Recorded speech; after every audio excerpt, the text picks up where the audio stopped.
पश्चिम बंगाल में चौथे चरण के 5 जिलों की 44 सीटों के लिए आज वोट डाले गए। इसी के साथ बंगाल में 135 सीटों पर मतदान संपन्न हो गया है। इस फेज की 44 सीटों पर 373 उम्मीदवार मैदान में थे, जिसकी किस्मत ईवीएम में कैद हो गई। चौथे चरण में बीजेपी के 2 सांसदों की किस्मत भी दांव पर लगी हुई है। तो चौथे चरण में कितना हुआ मतदान, आइए देखते हैं इस रिपोर्ट में।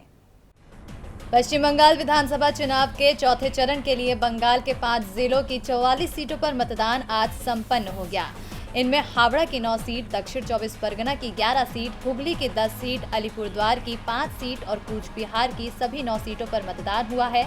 इन 44 सीटों पर 2016 में हुए विधानसभा में टीएमसी ने 39 सीटों पर जीत दर्ज की थी।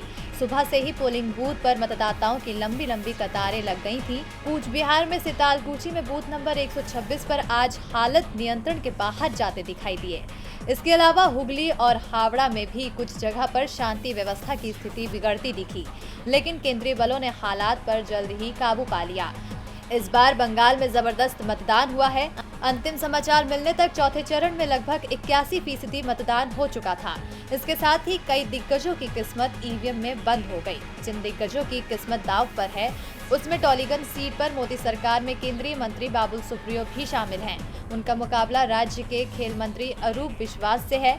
बेहला पूर्व सीट पर बीजेपी की उम्मीदवार पायल सरकार का मुकाबला रत्ना चटर्जी से है, जो शहर के पूर्व महापौर और ममता सरकार में मंत्री शोभन चटर्जी की पत्नी हैं।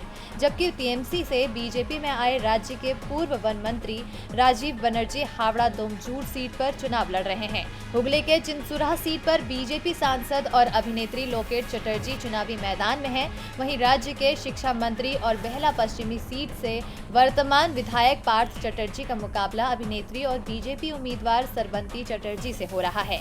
क्रिकेट खिलाड़ी मनोज तिवारी शिवपुर सीट से तृणमूल कांग्रेस के टिकट पर अपनी किस्मत आजमा रहे हैं। जनता अपना मत डाल चुकी है और अब इंतजार है 2 मई की मतगणना का।